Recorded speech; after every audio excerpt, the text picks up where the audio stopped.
You want to be a friend of the cartel?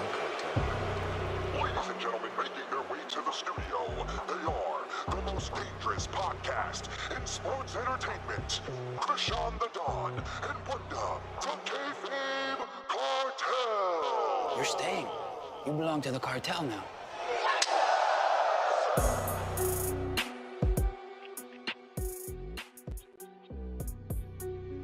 Oh, yeah.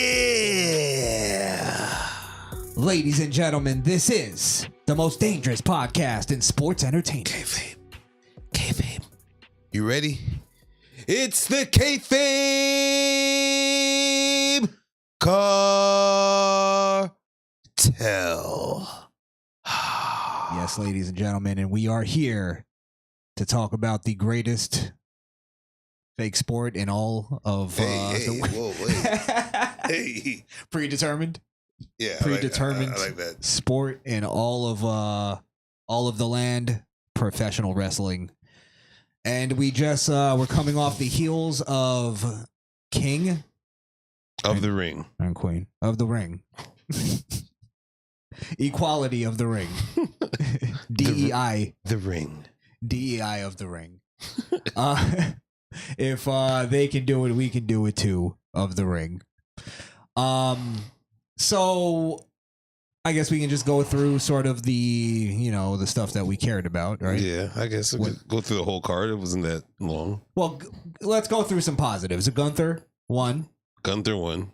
Beat Randy Orton. Yeah. I feel Which was a controversy too, because Randy did kick. His shoulders were up. Yeah. And that wasn't part of the plan either, because if you noticed, because I was watching it and I'm like, all right, if they show the replay but it's from a different angle, that wasn't supposed to be part of it. Yeah. So I feel like they may go back to that. But a lot of people notice that? Because I felt like They did, and they even made a interview with Triple H afterwards about it. saying what? There's some controversy that's going on that Randy kicked out. And, he was saying from his point, it seemed like Gunther won. Then he just rambled on to, how great Gunther is rising up.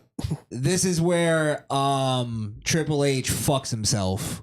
And I feel like this whole thing is going to be a lot of railing on Triple H, because the booking of this whole pay-per-view really fucking annoyed me, because again, it goes into that whole thing of the thing that I believe that they're just gaslighting us, and there's not really this big change. The Paul Levesque era is just kind of the big change. The selling of it, I realize, is actually not just to sell WrestleMania. It was also to convince fans that, hey, don't worry, just because Vince is gone doesn't mean that it's going to get bad, or we're going to, go a whole different direction, or we're going to go into a better direction because Vince is gone. And I think that was all the gaslighting, because when you look at something like that, right? Gunther beating Randy Orton should have been completely decisive. They were trying to go with some roll-up victory for Gunther. And look what happened. It ends up getting fucked up, and now it looks like Gunther didn't really win the King of the Ring, which shouldn't be happening with Gunther. He should have fucking dominated Randy, which he did in most of the match. Yeah. But he should have, the ending should have been Randy on his fucking back, 1, 2, 3. No roll up. Get the fuck out of here. And it was because Triple H wanted to protect Randy Orton. Yeah. So that's what happens. You gotta protect Randy. Well, Randy should For have what? Randy should have never been there, to be honest. The protection for Randy Orton was that he had a fucked up knee and a fucked up back. Yeah. That's the protection, is he lost because of that. Otherwise, he's the legend killer. He would have definitely won. He's the Viper. That's the protection. I just don't see it needing to be Randy in the King of the Ring. I agree with you. So for him to be the one there, I guess he's supposed to be the top pillar, and it's supposed to be some kind of torch given to Gunther at that point. But it wasn't, because it was a roll-up victory. And we all know how the roll-up victory is supposed to be portrayed. Yeah. It's that it's almost a fluke. He got one out. He just fucking inched it out. And to be And that's honest, not Gunther. Gunther already chose who he was going to go against, and it was for the world heavyweight title. So that's Damian Priest. Yeah. Or possibly Drew. I hope it's going to be Drew, actually. I actually want him to win in Scotland. Just to lose again? To Gunther? I don't know if... yeah, I guess Gunther has to go up. He's ready. Yeah. Where else does he go if he doesn't win? Just sits there. Just sits there. Yeah, I just feel like there was a lot of that, and we're going to get through most of the card here, but there was a lot of that kind of booking. And I think we used to call it, or the podcasters back in the day used to call it 50-50 booking. Mm-hmm. I don't know if that's a wrestling term or a podcast term, but I get it where it's like he tried to protect both of them. I'm going to try to protect Gunther. I'm going to try to protect Randy. And in the end, nobody gets protected. Yeah. It should have, again, that's all I'm going to say. It should have been a complete, decisive, dominant victory over Randy Orton. Who's to say it's not all for show and it's for storyline? The reason why I don't believe that is because what I said earlier is when they showed the replay, they tried to cover it up. If usually when they do that and it's a fluke victory and, oh, did he get the shoulder up? I thought they were going to point that out with Cole because it was so obvious. His whole body was turned to the left. Storylines now tends to not be directly in your face. So it could be something. The one thing I can say about this Paul Levesque era that's fucking up, what Vince never did was have interviews after every fucking show. After every match. Yeah, bro. Like, be behind the scenes, bro. We don't need to see you. We don't need to hear from you. It'll probably make the show a little better. But for me to be someone that was under Vince's wing my whole life watching wrestling, I would just assume because there was an interview about it afterwards, it's supposed to portray in some sort of storyline. You rarely saw interviews with Vince talking about the show. Yeah. That'd be weird, actually. It is. For him. He'd only do that if something crazy happened. Right. Yeah. Like something like that was off script kind of happened. To this day, he's probably only been in 18 photos and 2 documentaries. Talking about his own product. Yeah. You're right. Yeah. I think Triple H is taking a page from Tony Khan by doing that. I feel like I don't know who did it first, but maybe it's in the TKO deal. Maybe they're trying to pull this whole UFC post match. Does it too. Yeah. I don't know. It's sometimes it works, sometimes it doesn't. I don't know how much it works for UFC. I don't know if it's a must watch. It's a must thing in UFC just because it's like boxing. UFC and boxing is damn near close to close when it comes to post box reviews. I think the post, I guess so. But I just get kind of bored with those regardless because they all say the same thing pretty much. But, pretty much. Yeah. But yeah, I feel you on that. Like there's too much Triple H. If you're gonna be behind the scenes, be behind the scenes. Let's see. Well, yeah, Gunther won. What did you think of Nia winning? Because I actually didn't mind that. I mean, it's about time they show her as what she's supposed to be. I guess a woman powerhouse. Top of the hill for the women. Yeah, like the finisher was pretty badass. Listen, I think honestly that match made me realize that a lot of the criticisms that Nia gets is just people online that want to bitch about her. Just the criticism that she gets is that she's bigger than the whole fucking roster, so of course she's gonna manhandle them. These fucking 90-pound females, of course they're gonna get hurt. But to be honest, Nia, I was watching her. She's like the most believable as far as like her impact on her moves. I see why WWE keeps her because she has that impact to her moves. Not saying that she's on the level of the men, but she has that impact that the women lack. And her moves actually, like, even when she did the bonsai drop Yeah. and she did the Yokozuna Yeah. thing, that I thought that all looked great, and it felt like she fucking really crushed that bitch. Yeah, It was believable. it's believable.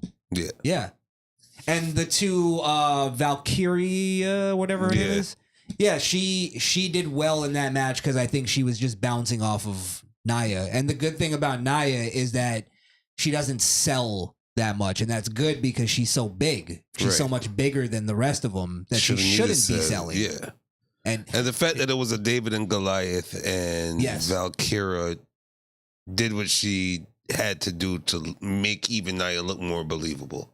Yeah. You know what I'm saying? So kudos to her as well. And there was a split second where I thought maybe she might win. Yeah. So that's really all you want from a wrestling match, is that there's a moment that you don't know what's going to happen. There's impact, there's story, there's something going on. I just knew the spot where Nia was on the turnbuckle was not going to end up with her power bombing her, just because on SmackDown Bianca did it.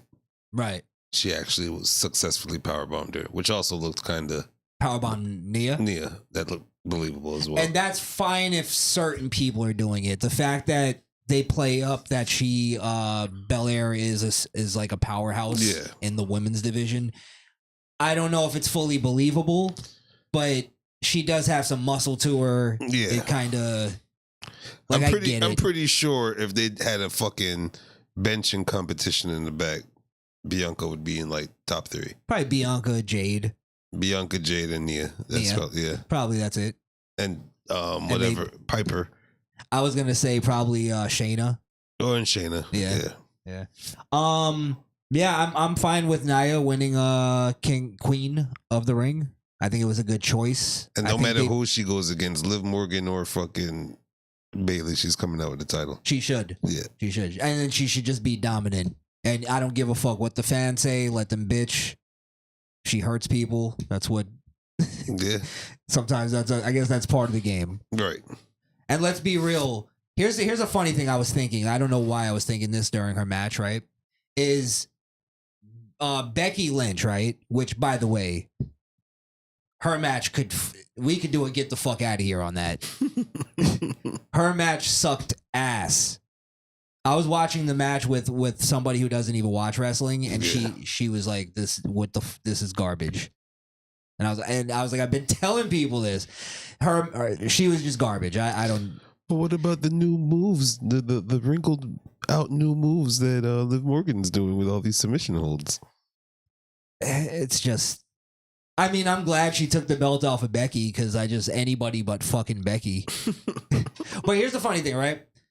Is people got really mad at Nia Jax, right? Mm-hmm. For when she busted Becky's nose and created that moment that they were comparing to Stone Cold, right? Right. Here's the funny thing. I don't remember back in the day anybody ever getting mad at Bret Hart for busting Stone Cold's head for real, which created that moment where he was bleeding. You know what I mean? Right. Like, I'm just saying, I'm not saying Nia Jax is on Bret Hart's level. Don't get me wrong. But that's where I'm saying I think people give it a little, like, they're being hard on her just to be hard on her. And I don't know why the fans don't like her. I think fans really believe in heels. I'm pretty sure in the Austin Bret match, Red was called. No, but him getting his head busted that way, that was for real. He got thrown into the barricade, and it busted his head. But Bret didn't punch him and break the nose. But he flung him into the barricade. You could pull a swing more than you could pull throwing somebody. I'm saying there's times where I think it happens. You might bust somebody's nose throwing a fake punch. Let's not say it's just her that they bagged on that. They did that with Ryback. They did that with Vader. It's just certain people that just threw too stiff of punches or kicks or even moves, which was dangerous to the other person. No, it's fine. But my point is like, all right, Vader. Nobody was ever mad at Vader for ripping Mick Foley's ear off, right? Yeah, they were. They were mad at Vader for that. Mad at Vader for shattering someone's nose bridge. I don't remember fans getting mad at stuff like that. Maybe people in the industry, sure. Well, we have to also say we're in a new time, bro. We can't compare it's bitches. We It's can't fucking bitches. That too, but we can't compare now from then where social media is live today. Yeah, you can't do that, but then you also can't fucking criticize Darby Allin for jumping into fucking shards of glass. Our voice didn't travel as fast back in the day that it does now. Yeah. All right, well, I don't know why my mind was going there. I just figured I'd bring it up. I don't know if it made a point or anything, but yeah, Nia, Gunther winning. I think it was great choices, both sides. Here's now to go into the thing that we were talking about, selling too much. Bronson Reed sells way more than he should be. Did you notice this?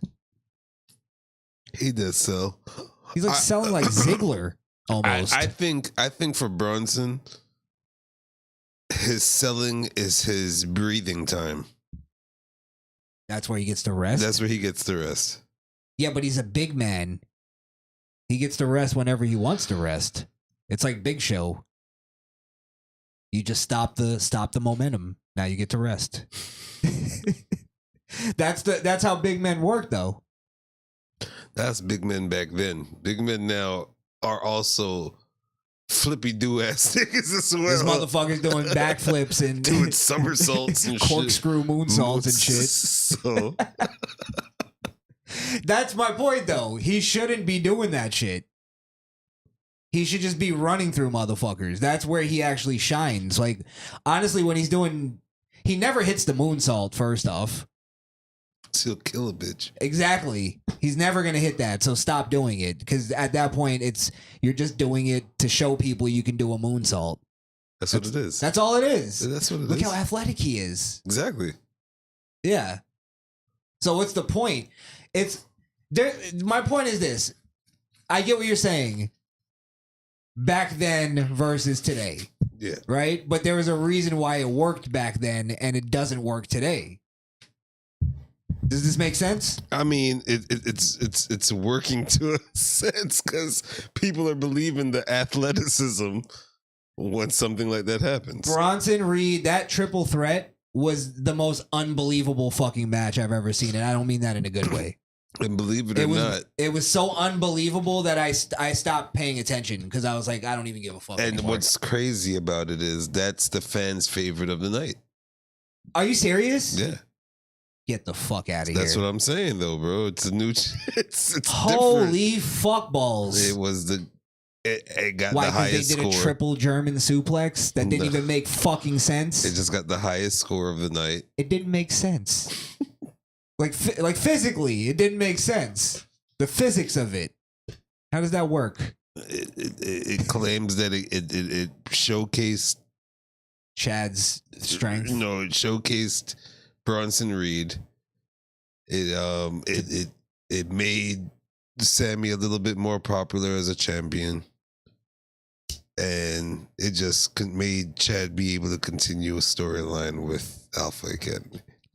I think it failed in all three places, and I'm glad you're telling me this because I didn't even see any of the takes on this. But I think it failed in that it wasn't believable. Half of the shit they did just like it wouldn't have happened. Like it just like you could see where even they like didn't believe in it. And I think it lost the crowd. I feel like it did. But here, let me explain why it failed in all places, right? The Otis thing. Mm-hmm. The point of that whole thing was supposed to be that Otis finally snaps and says, "Fuck you, Chad. I'm gonna hit you, and that's it. We're done." Right? They play it off again, 50-50 booking with Triple H. He doesn't want to actually pull the trigger. Triple H is too bitch to pull triggers. He makes it that actually Otis accidentally hits Chad Gable. And it wasn't him actually turning, it was him fucking up in the match and costing him the title. Yeah. With that, the costing of the title should have been Otis saying, "No, fuck this. It was no DQ. He knocks out Chad, and that's it. That's it. Pull the trigger. What are we waiting for? They don't have much arsenal, bro. They can't pull every punch. They got to save a few. They got weeks to go before SummerSlam. This should have been the beginning of the build now for the Otis versus Chad? They can start on Monday. They can start tomorrow. No, what's going to happen now? This is how the booking goes. It's going to have where Chad comes out and berates Otis in a promo, and then Otis finally snaps. Well, and it's not going to have as much impact as it could have had last night. I think the match for tomorrow, or the build-up right now, is Bronson versus Otis. So that's probably where it's going to take place. Yeah. At the end of that or something. Mm-hmm. I don't know. Sammy just was it was what it was. I say it failed because by the end of it, I didn't give a fuck who won the match. And then everything that Chad Gable did, I couldn't believe it. Like, I can only suspend my disbelief so much. It brought up a question to me, though. What are some moves that big men just shouldn't take? Do you get what I mean? Where, like, because there's a certain... Hurricanrana. I wrote that down, actually. Hurricanrana was one.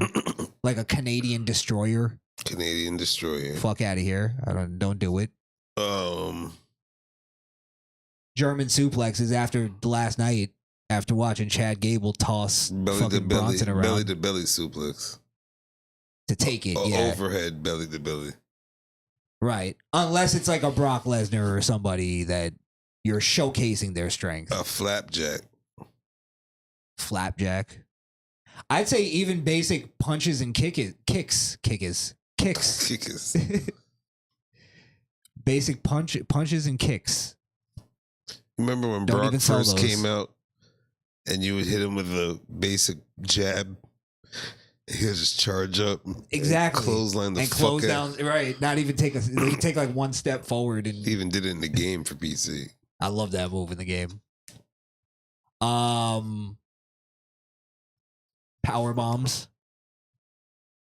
Should never see it. Yeah. Unless it's a 3-man power bomb. Okay, maybe. Like the Shield. Yeah. Doing it to Big Show or something. I got you. Well, I also don't think they should be doing fucking backflips and shit. So moonsaults. It's just Bronson. It's not. It's every fat man in the game now. The only one that successfully is Swift is Ivor.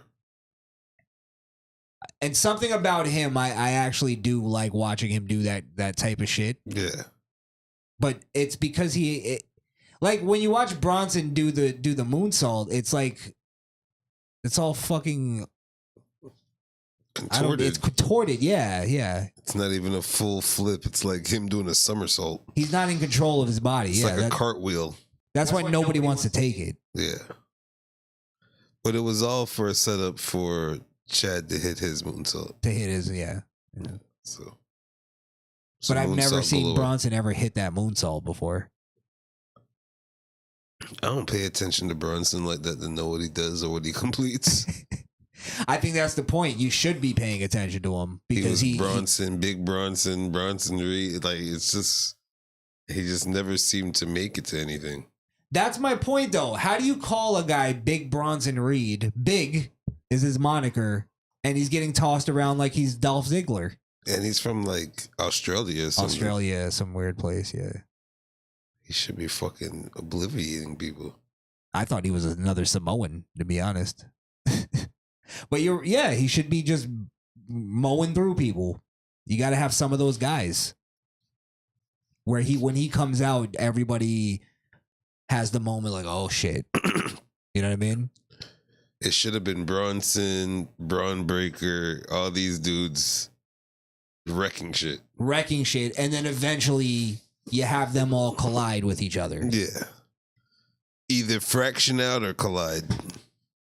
It's simple. It's very simple.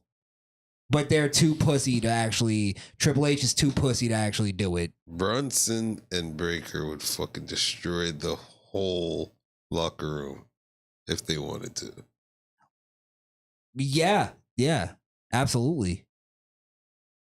In storyline, in real life, it's just I don't understand why they're again Triple H catering to the fucking the Japan Meltzer crowd, and I don't know why. I don't know why.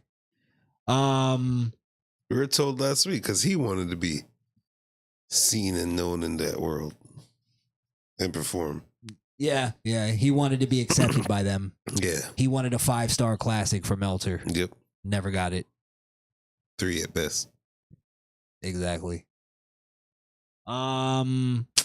Yeah, I guess we made our points on that. Now we got what do we have left? Cody? Before we get to Cody, let's talk about something a little bit more interesting.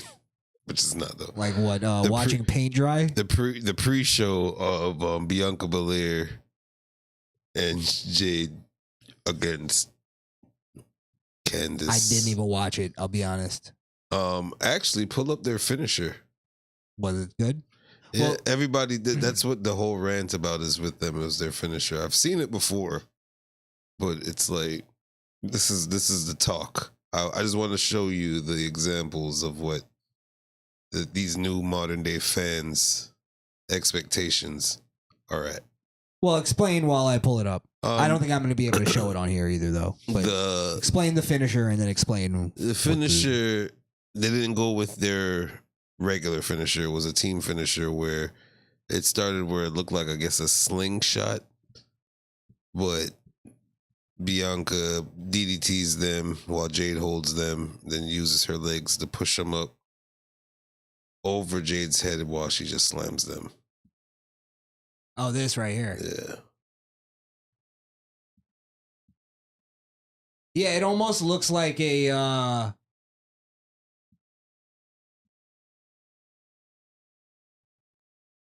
I mean that's pretty cool. It's almost like a Mortal Kombat team finish. Yeah. It's Kick been done. one, he flies up in the air. It's the other been one done catches. before, yeah. Yeah. All right. I mean, it's not bad. Yeah, but the funny part is Jade fucked up at the end because she was supposed to do a kick up. Like she was supposed to do one of those. What do they call them? Yeah, the kip up. The kip up. Yeah, she fucked up. She fell. She flopped like a fucking fish.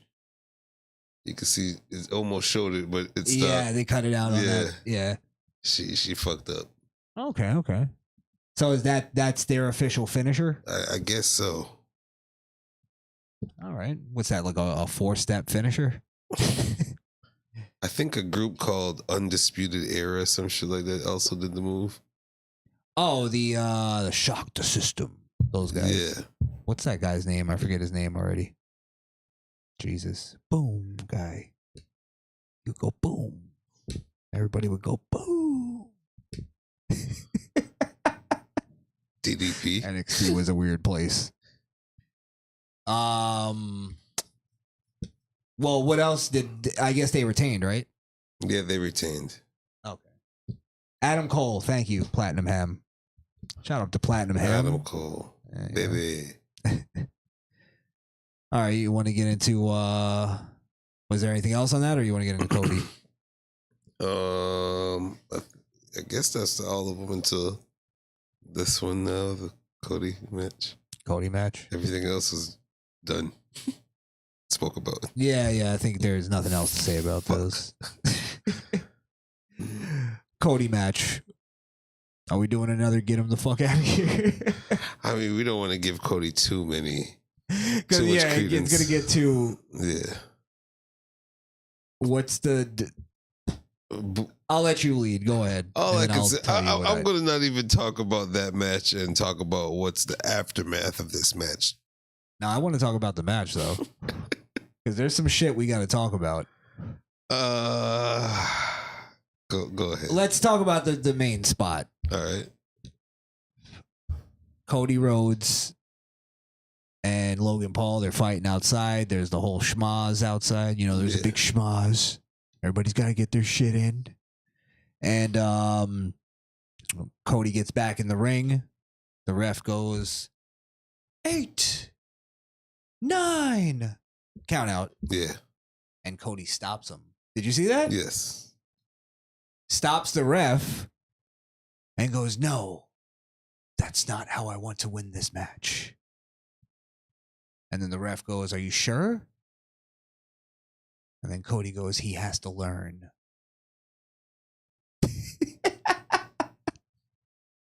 That's exactly how it went down. Yep, that's verbatim.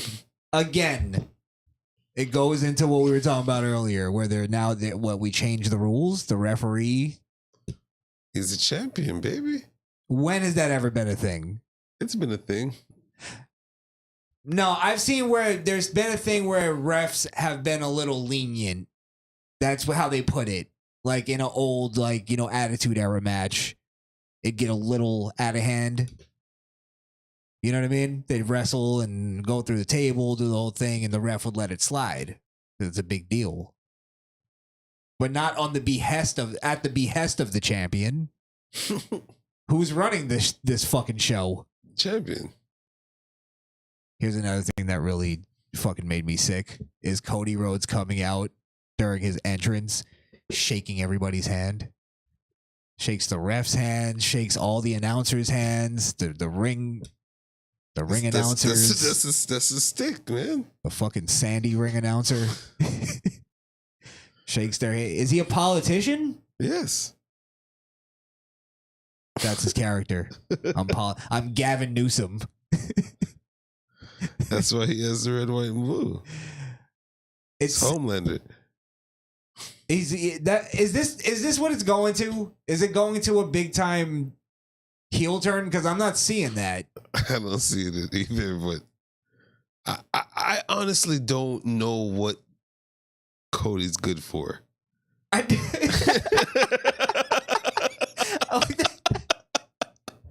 don't know how else to word that, bro. It's just what it is. I thought you were going somewhere poignant. Oh my god! I get you though. I don't get it. I want to rip my hair out. I don't understand. It's our champion for now. Until they could figure something out.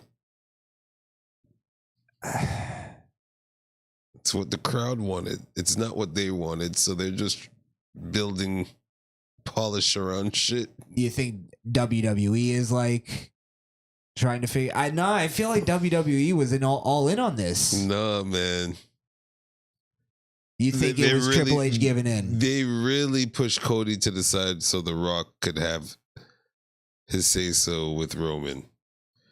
How does he start off with, should I eat at the head of the table? To, I'm family. That shit was all flipped around because everybody was like, Cody gotta do what he gotta do. Cody gotta finish his story. He gotta finish his story. It's unfair. So yeah, Paul caved in, execs caved in, build something around it, which didn't really work because at the end we're like, where does this go? Yeah, it's like for me, by the end of it, I still, even though the story was being told how it was, by the end of it, I was like, still like, Roman could still win this. I wouldn't have a problem with that. You know, this shit was scripted after the fact when Undertaker's just coming in to watch the fucking WrestleMania and they're like, Taker, go out there and chokeslam The Rock. Let's give him Taker. Fuck it. Yeah. It was just a bunch of hubbaloo, but that's what the crowd wanted. And now they're fucking reaping what they sow, listening to the crowd that fast. Yeah. Should have kept it on Roman. Should have had the Roman and Rock match. Should have had Roman win or Rock win, whatever the case is. And let Roman go another fucking year. Yeah. Dragging it again for the whole year. Let him go another year. That would have been fine. Even let him go to SummerSlam. For The Rock just to come in the day after WrestleMania saying, well, I got to go. I'm out of here. And hold this for me. I'm not going to tell you what it is, but hold it. I fucking called it, bro. The second The Rock left, I was like, bro, they swindled us. They hustled us. They didn't hustle us. I don't think it was a hustle move. I'm starting to really believe it was curved. A curved move because of what the crowd wanted. Do you think that was the moment, though, that Do you think The Rock was supposed to stick around? No, I think The Rock was supposed to have this match with Roman, give the crowd the other theory they wanted, and call it out after that. So you're saying that Final Boss, Heel Rock, all that was audible? Audible. That's a pretty big audible, though. Bro, I'm telling you, it started. The audible was great, though. As soon as they cried about Cody, they wanted Cody to go to WrestleMania. But I don't know why I feel like maybe it's just because of my bias or whatever, but I still think that would have been the better story, is even all of that stuff have that same story, but Cody loses. I don't, and it's not even based on like Cody finishing the story. Cody went, I didn't give a fuck about it regardless. Like it just wasn't, to me, it wasn't the important story that was being told. I just didn't care. I couldn't care less about it just because he said it. But we have to always keep in mind that these new era fans are fucking retarded. They are. They're retarded. They don't want entertainment anymore. They really want emotional soap opera shit to fulfill on the TV screen. That's my question. Do they really think, the people who argue with us, right, in our comments, because I don't see them giving us any like logical arguments. It's just, you guys are this, you guys are that. It's only been this amount of time. They're all making excuses rather than giving us like, I know, actually, I thought this was interesting. I thought this would. Like, they're not giving us anything that was interesting to them. Yeah. So my question is like, do they actually like what they're watching? Which I'm leaning towards, maybe they are fucking idiots and they do like what they're seeing. Mm-hmm. Or are they like, they WWE actually went with the crowd this time and now they have to ride with it because WWE went with their choice. They can't admit that it sucks. Yeah, they can't. Because it was their idea. I don't see... It was their idea sometime. It wasn't right now. They were going to give Cody the same Roman treatment. Let's push him some more. Let's shove him in people's face some more before we give him the belt. But they pulled the trigger way too fast once the crowd started crying for it. But this is the thing. They appealed to a crowd that will only be happy if Cody beats Roman's streak. Do you get what I'm saying? Because if Cody loses, let's say a year from now, they're gonna go, they only gave Cody a year, but they gave Roman. Of course, they're gonna. Anybody after Roman is gonna get that statement, just because of the streak Roman had. Now it's like something that has to always. That's the new goal. It's not even having the championship. Is to have the championship and get into the Roman streak. Beating Roman streak now is the championship. It's the championship. Yeah.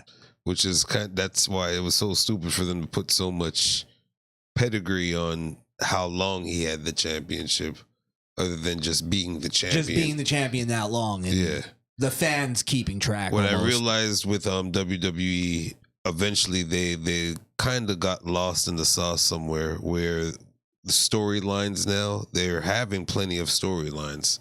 We're talking about, they're not going to have shit after WrestleMania. It's not true. They do have a lot of storylines. It just doesn't have any substance. Yes. It doesn't hold anything. That doesn't mean every storyline doesn't have to have a championship involved, but there's storylines that could help boost other wrestlers to become main event, even if it is mid-card filler. It's like every storyline, they have a 3-hour show, right? Yeah. And every storyline, they go, okay, this is what we're going to do. Otis and the Academy, Chad, the Alpha Academy, you're going to get 20 minutes on TV. You'll get 30 minutes on TV. 5 minutes of that is going to be promo, and the rest is all wrestling. Yeah. When they should just be doing actually the opposite, really, or making it 20 minutes of storytelling and promo, and then 15 minutes of wrestling. Yeah. And then the match doesn't even really... It's not supposed to really end decisively on TV. That's what you have pay-per-views for. Yeah. WWE is not realizing that their storylines nowadays aren't building characters more than burying them. Right. Just for instance, since we're talking about Alpha Academy, once that's said and done, what happened to Chad? Like, they really feel like this is blending in with Chad not getting the opportunity with Gunther. What Sammy did wins, and it's not blending very well, but they think it is. And when it's all said and done and he drops Alpha Academy and still doesn't win the belt, where does he go from there? He's just going to get buried. I'll tell you why it's stupid. Because in storyline, right, you got Chad Gable, this little tiny dude, slapping the shit out of this giant fucking guy, right? Yeah. They've never established in storyline why is Otis that committed to Chad. You get what I'm saying? Mm-hmm. Like they never established like what did he do that made you like where you'll take slaps in the face from him. I mean, and you'll just Alpha take Academy's been out for a minute. I think there was some. They've never. Hold on, real quick. Sorry, because I know where you're going with that. But Chad never led him to any success. It's not like he's not like there's nothing that's holding him in storyline to Chad. It's just a dude slapping the shit out of him. Well, what I believe Alpha Academy was Otis coming to him wanting to be a winner. Right. So that being said, they're losing. He's gonna get slapped up saying you're failing me as being a winner. No, but he's gonna take it. If there was ever, they should have established a point where he made him a winner. They were tag team champions at one point. Yeah, but that's how far you can go when you're a tag. Maybe Otis could have had a single run or something. He did on before. something. He did before he became a tag, and he had to because the single run was. Yeah, but like, where is the thing? Like, for instance, when Otis finally stands up to Chad, right? Yeah. What is he like? What's at stake? Like, what is he risking by standing up to Chad? Other than he's standing up to a smaller dude that he should have beat the fuck out of a long time ago. I think because. Like, sorry, go ahead. I think because Chad is now turning heel, but Alpha Academy is still babyface. Right. There's some kind of hiccup in the transition. They don't want to turn Alpha Academy heel. He's trying to pull them over to the evil side. Yeah. And they're kind of fighting it. Yeah. Because they're a heel once upon a time. And then they became babyface again. But that's my point is what is like, and maybe I just don't know the storyline that was told. Yeah. What's there that's like where they go, no, but we have to be loyal to Chad. He's done this for us. He's done this for us. He's done this for us. Like, what have they told us in story? Like, not stuff that we made up in our head where it's like, oh, well, they've trained each other. They never showed us that on TV. Mm-hmm. They may have showed us little snippets or something, but they've never showed anything where it was like where he never saved their life. You know what I mean? I can't battle something I haven't really focused on and watched. I don't know Alpha Academy like that, but I'm pretty sure there's something why there have been tags for so long and a fraction for so long. Why they're, I wouldn't say it's a loyalty to Chad itself, because I don't think it's ever been known that it's Chad's group. Mm-hmm. You know what I'm saying? But it's just, I can't answer that question. I really just can't. But I really feel like there has to be something for them to be there that long. Well, the way they're treating the storyline, last thing I'll say on it, the way they're treating the storyline is that it's almost like Chad has something over Otis. You know what I mean? Some kind of blackmail kind of shit. And that's why he's taking it. Otherwise, why the fuck is Otis doing it? He's just a moron then. Well, that's kind of what they portrayed him to become. Yeah, but how many times does a man have to get slapped in the face by the same man before he finally says fuck it? I mean, Mankind was getting slapped in the face by The Rock, and they're still considered tag team. Well, Mankind was a sick, sadistic fuck. Doesn't count. He was Mankind, for Christ's sakes.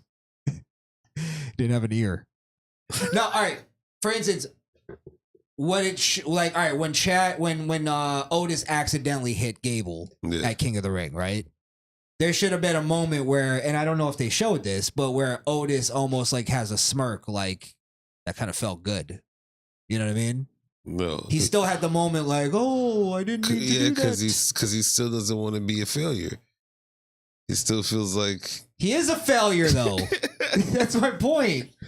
But that's why he's like, oh, I'm such a failure. You're getting his gym, man. That's all it is. That's his gym. I'm saying though, he's already a failure. There's nothing that's like, there's nothing benefiting him staying with Chad. There's nothing benefiting him staying with Alpha Academy. Okay, if you're stupid and you get a tutor to make you smart, and you're still trying to become smart, so you're gonna rock with that tutor until you become smart. Oh, you're saying he's still stupid? Yeah, he's still stupid and it's still a failure. And he's just gonna be that way until he realizes. Maybe I'm harping on that a little too much. Yeah, maybe it probably will still get a big pop. Yeah, but because we still don't even put in consideration Tosawa. He told Tosawa to attack, and he didn't do shit on SmackDown.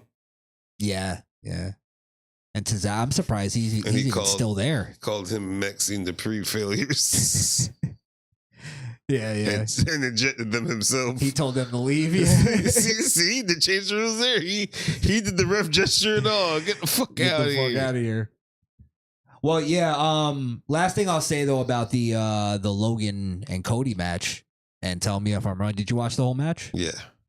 I felt like Logan outshined Cody. Of course. Completely outshined him. That's kind of. Let's give it up to Logan Paul like we always do. He always know how to run a show. He's always main event when he does put on a show, and he's been killing it. His spots every time, even though it's the same thing every time, he just elevates. Went from a selfie to this time the camera crew. Now they got the fucking Matrix 360. That should look dope though. I'm not gonna lie. I know sometime in the near future they're gonna take all the old clips of WWE and edit it to look like that. Look like that? Yeah. Dang, what's his name again? I forgot his name already. Ricochet? Pete Gunn? Pete Gunn. What's his name? Pete Dunn. Kevin Dunn. Pete Dunn, Kevin Dunn. I don't remember it. I'm fucking around, guys. I just like I don't remember it because this shit's washed. It's old, it's washed up now. Yeah, you're right. It served its purpose back in the day, but this is. I love the camera angles on King of the Ring. Yeah. It was well done. Well done. Very well done. Almost to the point where I wanted. There's a camera angle they have on SmackDown now where they literally like show. It's almost a video game. Like, yeah, where it's like up above. It's not bird's eye, but it's like up above and kind of angled. Yeah, but you see the whole ring, and I don't know. I love that shot. It works really well. But yeah, I think he outshined him on all the spots. The wrestling, the selling, the personality. Cody tried to. This was embarrassing to me. Cody tried to emulate his father. And do the bionic elbow. Yeah. And he didn't. There was a point because Dusty, what he did, he would do the bionic elbow. He would do the whole, not the bionic elbow before. He would do the whole thing, and then he would do the hip thrusts. Yeah. And Cody, you could tell he was gonna try it, and then he cowered out of doing it because he was like, I'm embarrassed. I can't keep it. I can't do it. He did like a quick and then did it. Yeah. I was like, oh. Cody also announced every title match now is going to be dedicated to somebody. Oh. Said every match is going to be dedicated to somebody. Somebody new? Yeah. When did he announce this? I think it was on his Instagram after the PLE. It's just more things. Please care about me. But what I can say that's going to be a conclusion to this match, I believe in the near future, it's going to be Logan Paul versus Pat McAfee fighting for Michael Cole. I almost saw that with Corey Graves. Corey Graves? Yeah. It could be Corey Graves. Corey Graves could come out of retirement for that. He was cleared to wrestle again, right? I don't know. Because, I did like that, actually, that they played up. It felt very old school where they played in the announcers into the storyline. It was JR and Taz. Yeah. Yeah. They did that a lot back in the day, actually. Yeah, JR and Taz, but King came out and fought for JR. Yeah.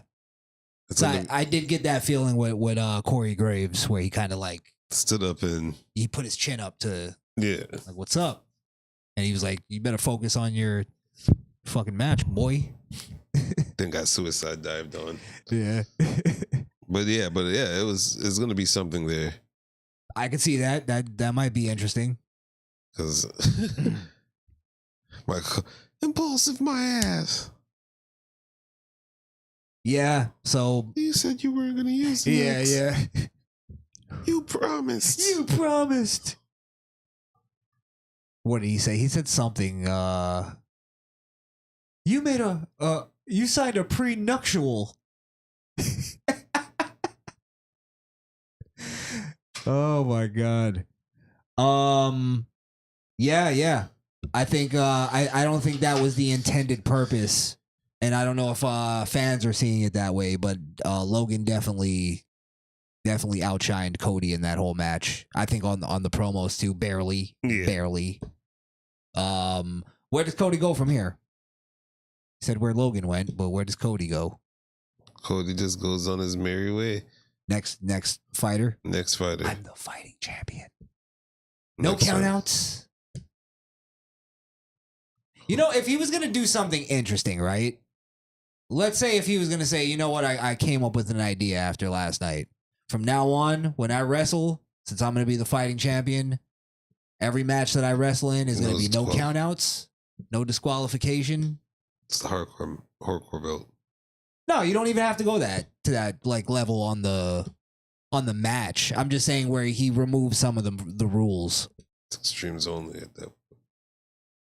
Some of them can become that, but you don't have to. I'm just saying where he can say that, listen, there's no count. All right, no count outs. Every match I held has to be some sort of brawl match. So it could be a leather strap match. You know what? Fuck it. Yeah. At least that way we'll get interested. Yeah. Cody Rhodes in a ladder match. Hell in a Cell match. Casket match.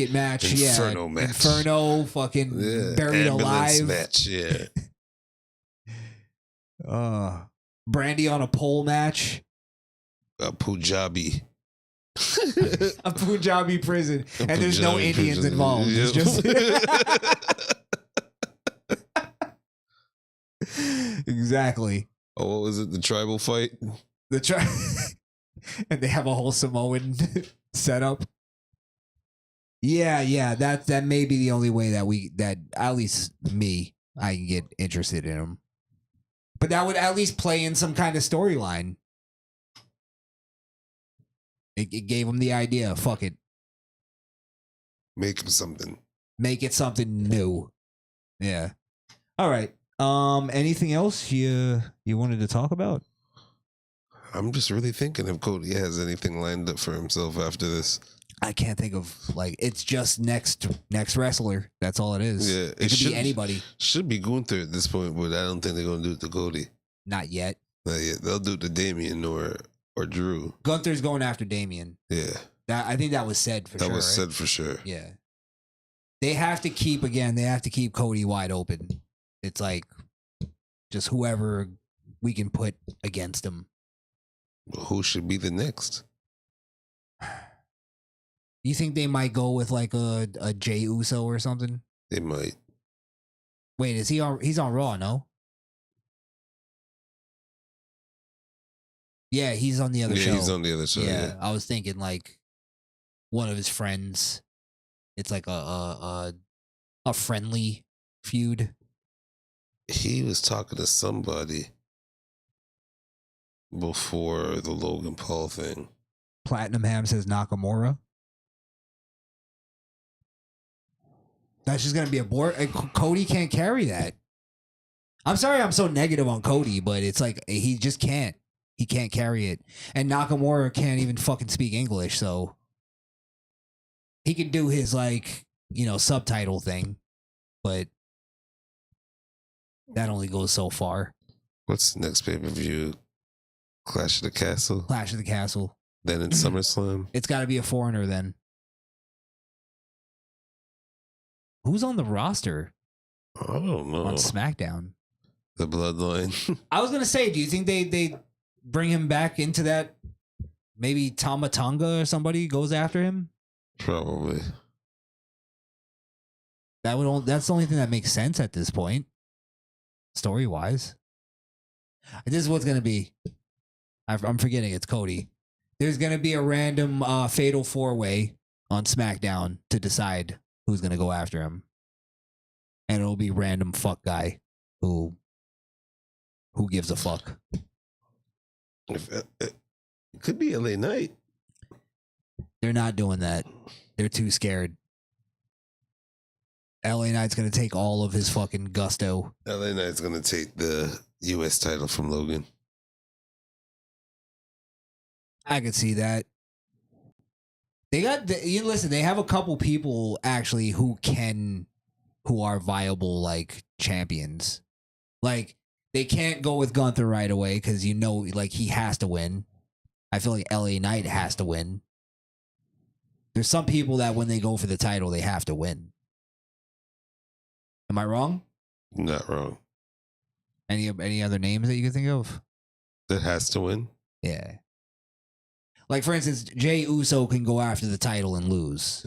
Yeah. That's not a big deal. I feel like LA Knight goes after the title. That might kill his momentum if he doesn't win. He has to win. Yeah. There's some people that it will kill their momentum. Braun Breaker, first time out, he has to win the title. Mm-hmm.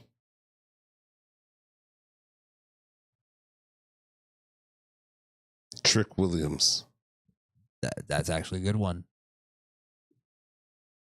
Because again, but that's where we get into the 50-50 booking, the scared to pull triggers, Triple H booking of we're going to put somebody in the title picture, but we're not going to have them win. It's all going to be, everything is a slow build, slow pacing. And you can't do that with certain people. Platinum Ham threw out a few names. You want me to throw them? Yeah. Okay. Orton. Womp womp. Orton's injured, though. I think they're going to go with an injury angle with him. LA KO. There's a name. Kevin Owens. Yeah. Bloodline. Carmelo. That's another name. Carmelo. That's why it was a non-title match against Cody. Yeah. Corbin, Santos. He just threw that in there to fucking piss me off tonight. Santos. Has to win. Lashley, A-Town, Down Under. That's all I got. Yeah, A-Town Down Under, once they lose the title, just like our Awesome Truth, they're done. They're gonna split. Yeah. I don't know. Lashley? That could be somebody. Yeah, Lashley had a good run, but I think it's over for him. I think he can go after Cody and lose, and he'll be fine. Yeah. That actually might be it's not the one that I want the most, but it's probably the most realistic option. Because then also Lashley's not a guy who's gonna outshine Cody, so to speak, on the mic. Yeah. Because Lashley's just there too. So I think that's actually probably the best choice, or the most realistic choice. All right. Anything else? No, I think that's it. Yeah. That's nice little quick show there. All right. Well, we're gonna get out of here then. We'll probably come back sometime this week before we do our main show over there on the Misfit Nation, at Misfit Nation, by the way. Over on YouTube, go ahead and subscribe. And subscribe to this channel, the Kayfabe Cartel. You see, we're getting up. We just hit our 100. Yeah. Yeah, look at that. shout out to us. Yes. Make sure you share, like, comment, hit the bell so you could be one of the first to get any of our content when it drops. So you could be up to date with the most dangerous podcast in sports entertainment. Oh, yeah. Kayfabe Cartel, baby. Definitely. All right, guys. Well, we are out of here. Shout out to the chat. Let's shout out everybody in the chat. There's Platinum Ham. Yep. Platinum Ham. Yeah. Ham went platinum. Exactly. And Platinum Hum. Yeah. Shout out to you. Thank you. Thank you, Platinum Ham. There was other people in the listening along. They just weren't in the chat. Yeah. We appreciate all of you guys. And that is all. And don't forget, run.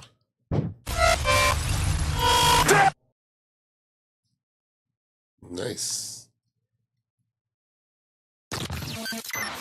This episode of the Misfit Nation podcast is over. But that doesn't mean the conversation has to end. So if you're not a socially awkward queer, follow us on Facebook, Instagram, or at the Misfit Nation. Also, help us prepare for our inevitable YouTube ban by following us on alternative platforms like Rumble and Odyssey at the Misfit Nation. And if you're tired of looking at our ugly mugs, you can listen to the audio version of the show on Apple Podcasts or Podbean. That's misfitnation.podbean.com.